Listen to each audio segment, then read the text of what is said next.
Hello there, it's the Phoam Ranger here with another episode of Phoam Ranger Sports. This episode is going to be previewing a big game for Boise State women's basketball, as it will be taking on UNLV tomorrow night, January 13th at 9 p.m. Mountain Time on CBS Sports Network at 670 KBOI AM. Right now, the Broncos are 9-7, 1-4 conference play. Both those are probably the worst records at this point in the season since 2018 and 2012. Again, last time I think the Broncos started off similar, especially conference play was 2012.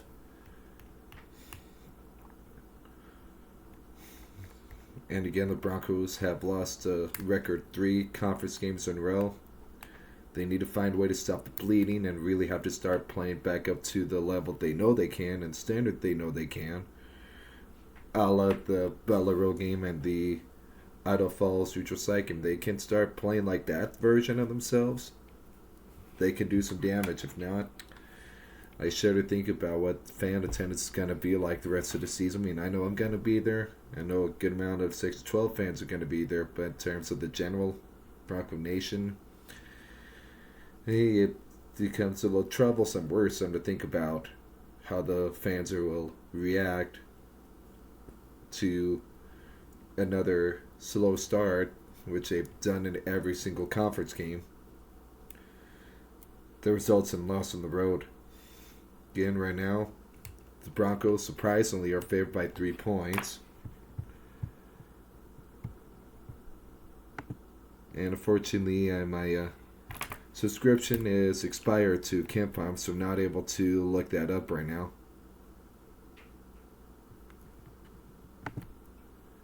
We'll have to renew it probably on Thursday when I get paid again.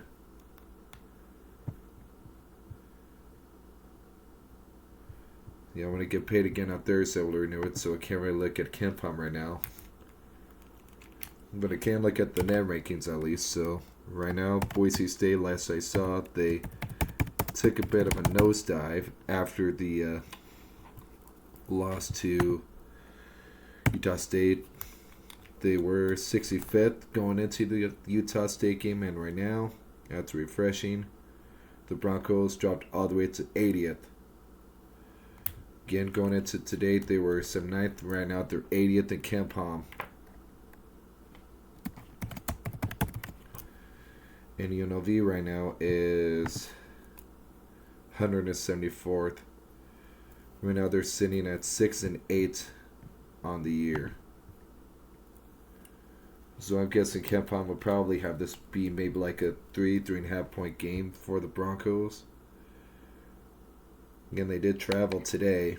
Again, the Broncos are going on a bit of short rest, since again they did play Saturday night just a little over 48 hours ago, and now within the next 23 hours they'll be playing again. I mean, that they only had like yesterday for film, practice, walkthroughs, run-throughs. Same with today a little bit before they loaded up the buses, went to the airport, and flew down to Vegas this afternoon. So this big game for the Broncos.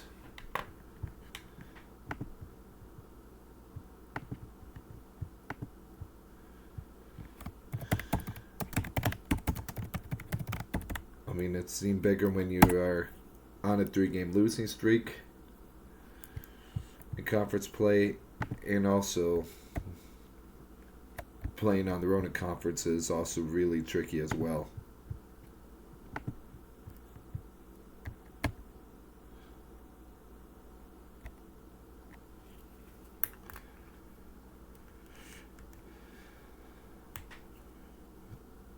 And 31 matchups, the Broncos are 20-11. They've won 10 the past 11 against UNLV.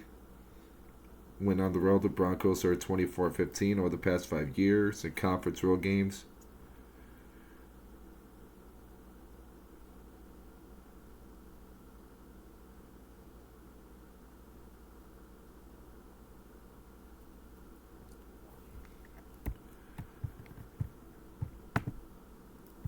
now looking at the Rebels. Well, first we'll look at the Broncos stats right now. Then we'll look at UNLV stuff. In terms of stats for the Broncos, right now we'll look at team first, and then the player stats, and we'll look at all UNLV stuff. So, first of all, team stats for the Broncos going into this game. They scored 1,219 points. They score 76.2 points per game. However, they are surrendering 1,176 points, or 73.5 points per game at this point. They made 399 out of 932 shots for about 42.8%. They're making 24.9 field goals per game. However, they're allowing opponents to make 422 on 934 shots, or 45.2% of their shots. And they're giving up 26.4 field goals per game. The three-point range of Broncos are 128 out of 393 for 33%. And they're averaging 8 made threes per game. Defensively, they've allowed their opponents to make 110 out of 337 for also around 33% surrendered from beyond the arc, and they're giving up almost 7 threes a game. Maturity stripe this year, they're pretty dang good. 293 out of 386 for 76%, averaging 18.3 free throws per game. Rebounding, the Broncos have 603 boards. They average 37.7 boards per game. 207 assists, 12.9 assists per game. Right now, the Broncos are turning the ball over 199 times, or 12.4 turnovers per game. And they're scoring 0.8 points off opponent turnovers. But the Broncos are only forcing 169 turnovers, which is about 10.6 turnovers forced per game. And opponents are scoring 15.4 points off our turnovers. We have 77 steals for 4.8 per game and 33 block shots for 2.1 per game. In terms of the player stats for the Broncos, Drew Fielder has started 15 of 16 games. Averages a hair under 22 minutes, is 79 of 145 for about 55% overall, 15 of 40 from beyond the arc for 38%, and 30 of 42 for 71% for charity stripe. Averages a hair under 13 points per game to lead the team. 29 offensive, 81 total boards, 35 fouls, 19 assists, 29 turnovers, 7 steals, 7 block shots. Andrew Meadow would start in every game. Averages just short of 30 minutes. 65 out of 125 from the floor for 52%. 21 of 53 for nearly 40% from beyond the arc, which is the team lead for three-point shooting. Is 45 of 67 for charity stripe for 67%. Averages a hair over 12 points per game. 12 offensive, 59 total boards, 20 fouls, 15 assists, 14 turnovers, 10 steals. John Buchanan is starting every game again. He's going to be interesting to watch this game to see if he plays, because last game only played 10 minutes before his lower back injury flared up. Did not play after that flared up in the last game, so we'll see if he's good to go for tomorrow night and how much he'll be allowed to play. So far, he's averaged a hair under 28 minutes a game. It's 58 out of 142 from the floor for 41%. It's 19 of 54 for 35% for beyond the arc. 56 of 71 for 79% for charity stripe. And just under 12 points per game. 23 offensive, 74 total boards, 34 fouls, 29 assists, 18 turnovers, 8 steals, and 2 block shots. Dylan Andrews, 16 starts, start every game. Averages just shy of 30 minutes a game. 46 on 156 from the floor for just under 30%. 20 of 75 for 27% for 3. Which is the lowest on the team when you look at in terms of volume attempted. And it's 54 of 63 for 86% from charity stripe, which is among the best free throw percentage among the team for that kind of volume. Averages 10.4 points per game. Has 49 boards, 16 fouls, 55 assists, 40 turnovers, 15 steals with block shot. I think he should have a real put on him by the team that he can't shoot any field goals until he has about 5 assists in the game. Again, he's not helping the team out when he's only going like 5 of like 14 or something like that, missing like more than 10 shots.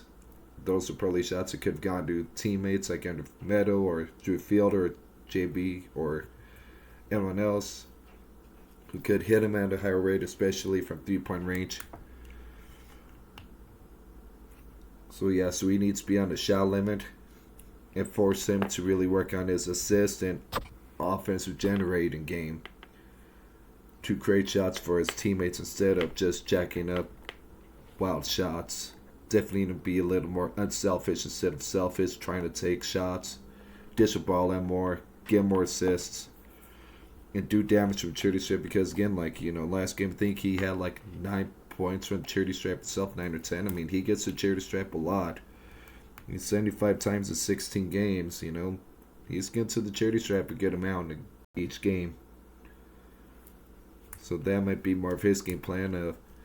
Focus more on assists, lower his shot volume, especially from beyond the arc, and get his assist numbers up. So there he's getting his teammates more involved in. Again, we do that. We play more unselfish, team more in the ball. That's when we really score pretty dang well. Because in a more selfish, just dribbling or just vanilla passing around the perimeter and not really trying to attack inside, not going inside out, not attacking the rim to try to get the defense to collapse in, which could leave guys up for 3. Back to his stats, he also has, again, that squared away Dylan Andrews. Peanut Carmichael has started 1 game, played every game, averages a hair under 19 minutes, is 48 of 109 from the floor for 44%, 20-65 for 31% from beyond the arc. We'd love to see him be hitting at a higher clip from beyond the arc. Is 25 of 33 for 76% from the charity stripe, hair under 9 points per game.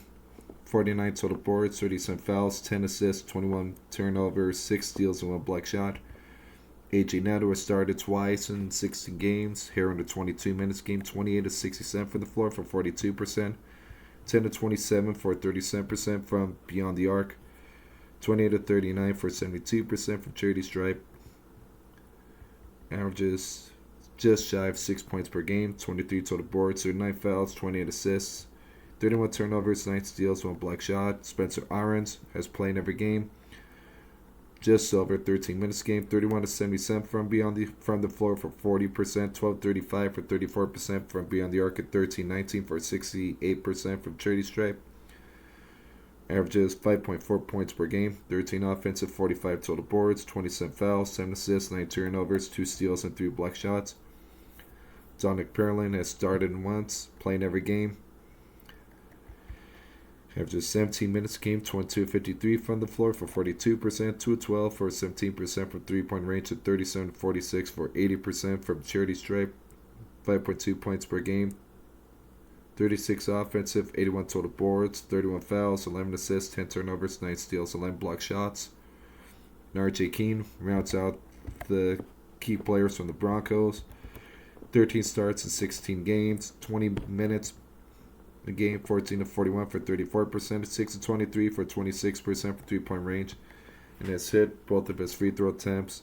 2.2 points per game, 23 offensive, 73 total boards, which is 3rd most on the team, outside of Drew Fielder and Jem Buchanan. In terms of total boards, there's some offensive boards, tied for 3rd. So one of our premier rebounders, one of our better rebounders on the team this year. 34 fouls, 29 assists, 7 turnovers, 9 steals, and 6 blocks. So yeah, we definitely need to have much better defense in this game, and we definitely got to do better rebounding. And scoring, just playing better all around. Now looking at UNLV. In terms of their schedule,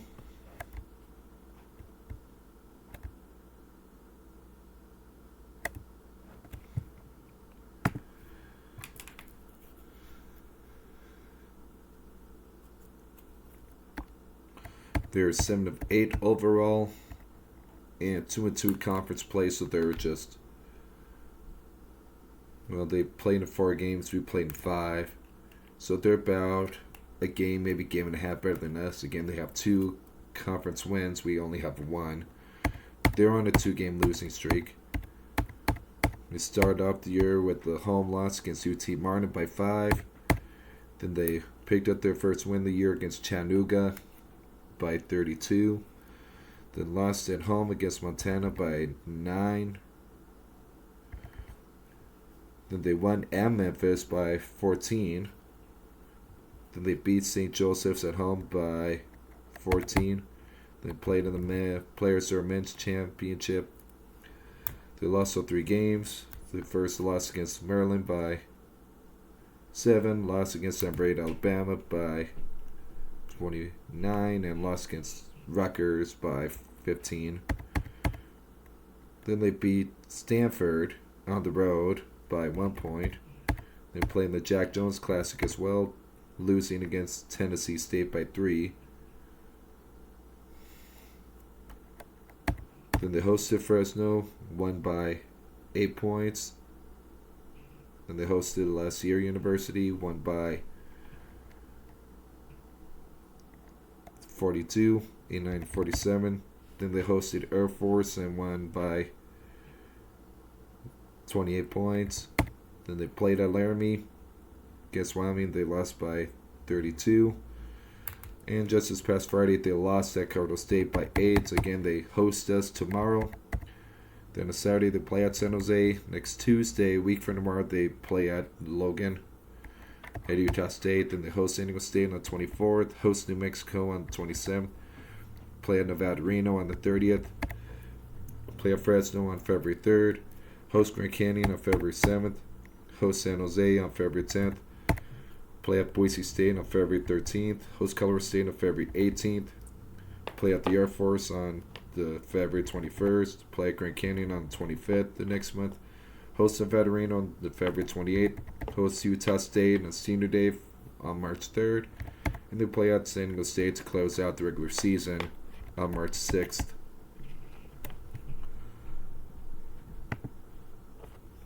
In terms of their roster, starts off with Illinois transfer, junior guard, number 0, 6'1", 185-pounder, Draw Gibbs Lawhorn. Hails from Lafayette, Indiana. Then it's Iowa transfer, junior forward, number 1, 6'8", 255-pounder, Laji Dembele of Newark, New Jersey. High Point senior transfer, forward, number 2, Kimani Hamilton, 6'8", 225-pounder of Jackson, Mississippi. University of Texas, Rio Grande Valley, redshirt senior transfer, number 3, a guard, Howie Fleming Jr., 6'5", 210-pounder of Louisville, Kentucky. Freshman forward, number 6, Tyler Jones, a 6'9", 190-pounder out of Las Vegas. Louisiana Tech, senior transfer, number 7, guard, Al Green, 6'3", 185-pounder, Sacramento, California. Freshman guard, number 8, Mason Abuton, 6'6", 25-pounder of Las Vegas. Redshirt sophomore forward, number 10, Jacob Bannerby, 6'9", 235-pounder of Anchorage, Alaska. Freshman guard, number 12, Isaac Williamson, 6-footer, 165-pounder from Moreno Valley, California. Cabrillo College, redshirt sophomore transfer guard, number 13, Jalen Cunningham, 6'2", 185-pounder of Las Vegas. Then it's senior forward, number 22, Walter Brown, 6'5", 210-pounder, Christchurch, New Zealand. Redshirt freshman, transfer out of Alabama. Forward number 24, Nas Cunningham, 6'7", 175-pounder of West Orange, New Jersey. Arizona, sophomore transfer, center number 34, Emmanuel Stefan, 7-footer, 230-pounder of Lagos, Nigeria. UC Irvine, junior transfer, guard number 77, Miles Che, 6'3", 190-pounder. Rich, who hails from Walnut, California. Then it's redshirt freshman guard Xavier Brumfield, 6'1", 180-pounder of New Orleans, Louisiana. Doesn't have a number assigned to him, so he's probably not playing this year. Head coach is Josh Pastner. Assistant coaches, the associate head coach is Scott Garson. Assistant coaches Justin Hawkins and Anthony Wilkins. Sports staff is Deshaun Henry. Director of Basketball Ops, Strategy and Analytics is Hayden Sheridan. Strength Conditioning, John Wall. Associate Athletic Trainer is Kalani Akana.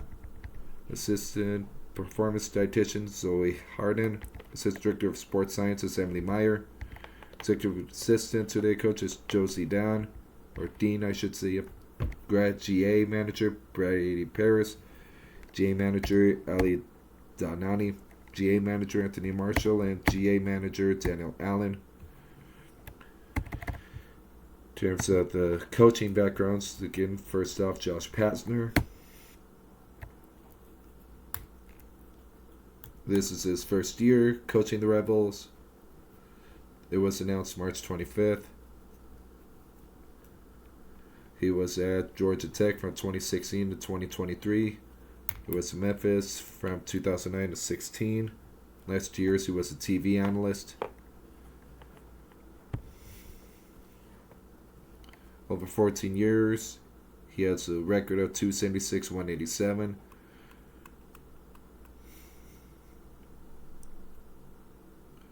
He's had teams in the NCAA tournament 5 times and to the NIT twice.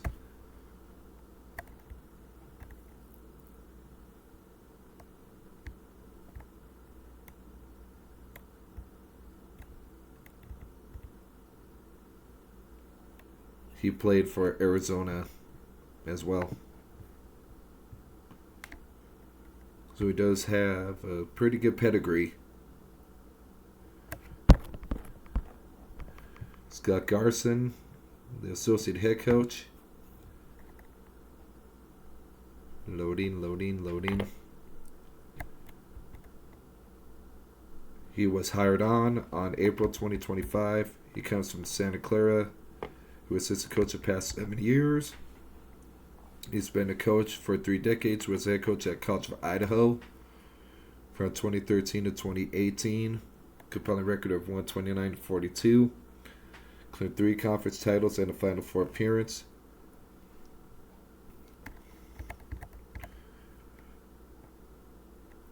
He also was assistant coach at UCLA,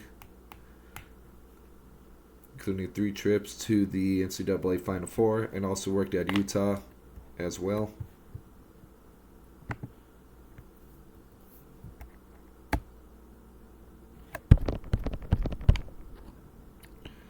Anthony Wilkins, their next assistant coach.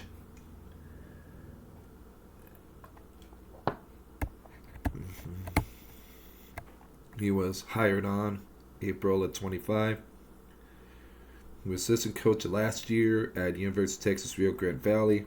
Before that, he was at Vandy for a season. Before that, 5 years at Georgia Tech.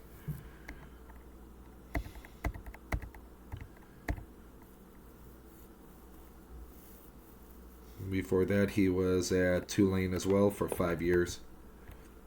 And he began his coaching career at his alma mater, Kent State.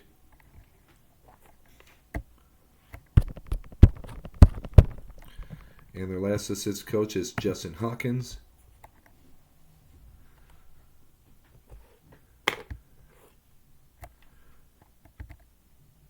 He joined the program April 25.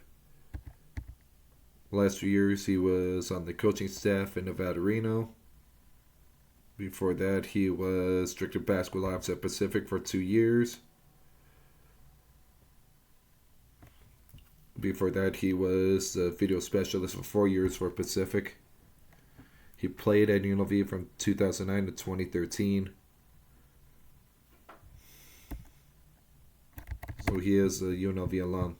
Now that we've got all the players and coaches to take care of, let's look at the stats. Let's take a look at their stats as team stats. They've scored 1,177 points. They average 78.5 points per game. They've allowed opponents score 1,152 points or 76.8 points per game. So a little similar to Boise State. Team stats. Where did they go?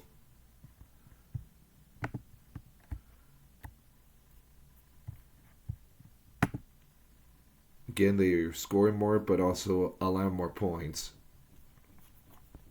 than the Broncos. Shooting wise, overall, they're 405 out of 895 for 45%. They average 47 made field goals per game. Just slightly better than the Broncos. Again, Broncos shooting 43%, averaging 25 field goals per game. Defensively, they allowed 381 out of 875 field goals. They allow opponents to shoot 43.5%. They allow 25.4 field goals per game, which is better than Broncos. Again, we're allowing opponents to shoot 45.2%. We allow opponents to make 26.4 field goals per game right now. For three-point range, they're 91 out of 311 for 29%. They average 6 threes per game. They've allowed opponents to make 112 out of 346 with 32% three-point percentage allowed. They allowed 7.5 threes per game. Again, Broncos shooting about 33% and averaging 8 made threes per game. Defensively, they've allowed opponents to shoot 33% and about 7 threes per game. So a little similar in terms of the three-point shooting for the Rebels and how much the Broncos are allowing. In terms of free throws, they are not as good as the Broncos. 276 out of 414 for a 67% free throw percentage, and they average 18 free throws per game. Again, Broncos 76% for charity stripe and 18.3 free throws per game. They have 219 assists, 14.6 per game. Broncos 207 or 12.9, so the Rebels definitely have an advantage there. In terms of rebounding, 558 total boards, 37.2 per game. Broncos 603, 37.7, so Broncos do have an advantage there. Rebels so far have turned over 192 times on the season. They're averaging just a hair under 13 turnovers per game and averaging 18.1 points opponent turnovers per game. And they force opponents into 223 turnovers. They force 14.9 turnovers per game. And they only allow opponents to score 15 points off their turnovers. Again, Broncos are about similar in terms of turnovers per game at 12.4. The Rebels per game average about 6 points off turnovers more than the Broncos.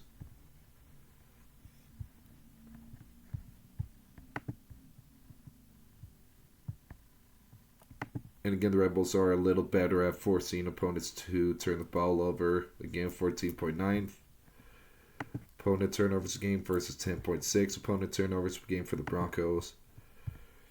And the Rebels do a better job at minimizing opponents, converting Rebel turnovers to points at 15 per game compared to 15.4 points per game of Bronco turnovers allowed. Rebels have 136 steals, 9.1 per game. Broncos 77, 4.8 steals per game. So clear advantage there. 66 block shots, 4.4 per game versus 33, 2.1 per game. So double the amount of block shots compared to Broncos. In terms of their player stats, again, they've only played 15 games so far. Gives Lawhorn a start every game, 31 minutes a game, 84 of 181 for 46% overall, 31 of 86 for 36% for 3, and 44 of 53 for 83% for charity stripe. So a pretty solid all-around shooter. And just 16 points a game, 44 total boards, 40 fouls, 41 assists, 37 turnovers. So somebody who is a little sloppy with the ball. Though it does make up for defensively with the team high 25 steals and 9 block shots. So some of the Broncos have to be mindful about with the ball, shot selection, and their passing. Kimani Hamilton has started every game, 27 minutes a game, 64 of 145 for 44% overall, 8 of 35 for 23% 3, and 50 of 71 for 70% from the charity stripe. So a solid shooter, respectable shooter. 12.4 points per game, 38 offensive, 72 total boards. Has team lead in offensive boards. 54 fouls, 32 assists, 29 turnovers, 20 steals, 2 block shots. Tyron Jones has started 8 of 15 games played, 26.1 points per game, 63 of 105 for 60% overall, and 1 and 2 from beyond the arc, and 37 of 79 for 47% for J.D. Stripe. So some of the Broncos would love to see it go to J.D. Stripe again.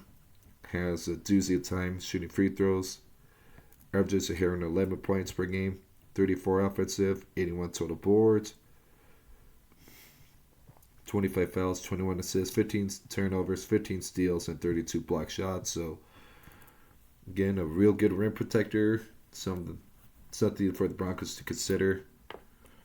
Probably don't want AJ Neto or anyone small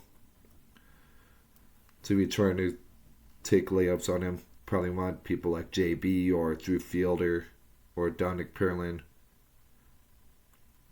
trying to shoot layups against him, and probably would have a higher level of success.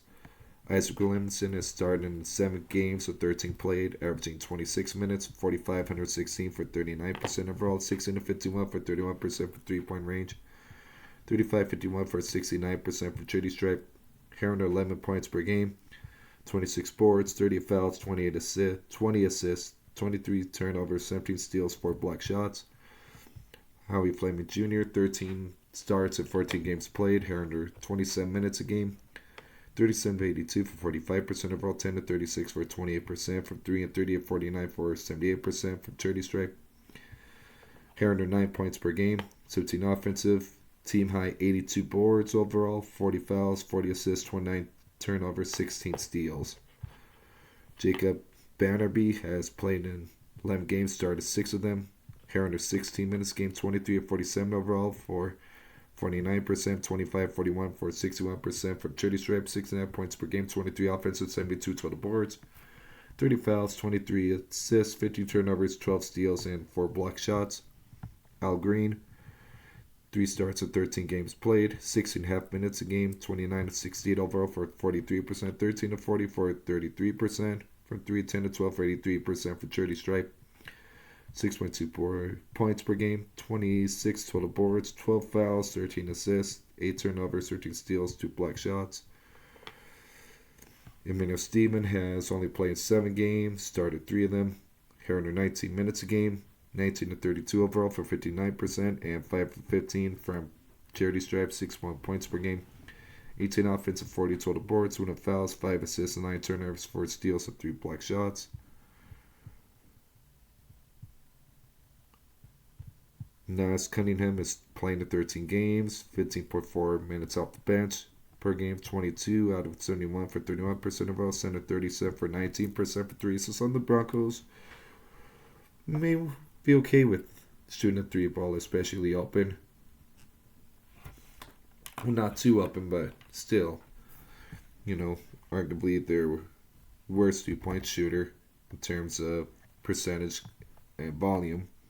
And it's 21-27 from J.D. Stripe for 78%, 5.5 points per game, 17 total boards, 11 fouls, 10 assists, 7 turnovers, 7 steals, and 2 block shots.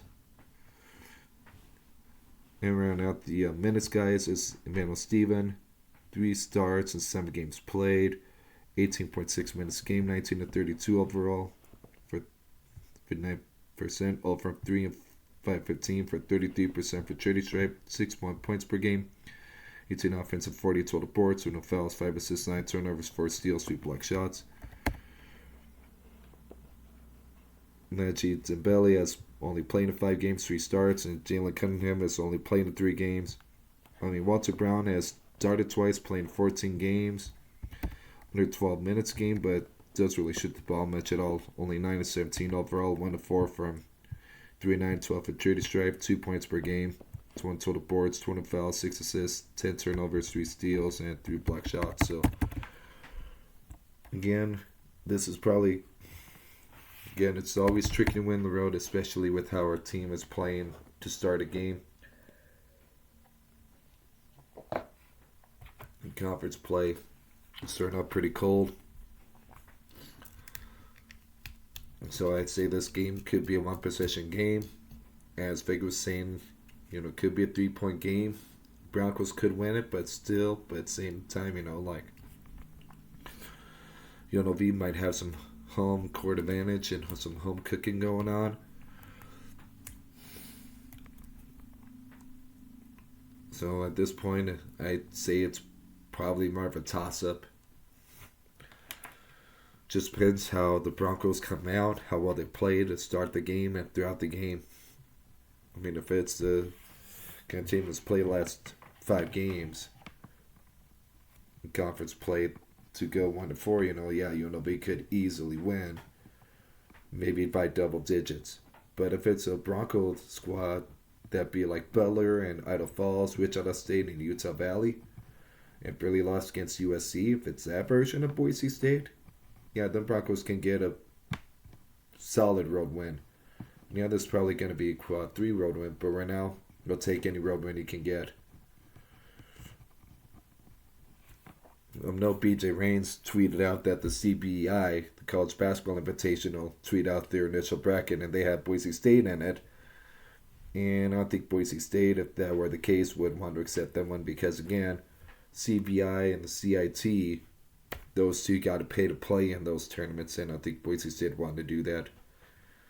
So right now, it's really NIT or CBC, the College Basketball Crown, or best. Because again, the only right now we get into the NCAA tournament is to go on a magical run and win the conference tournament in March in Vegas.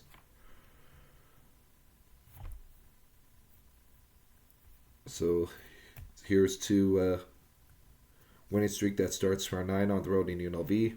Again, it all depends upon how badly the Broncos want to win.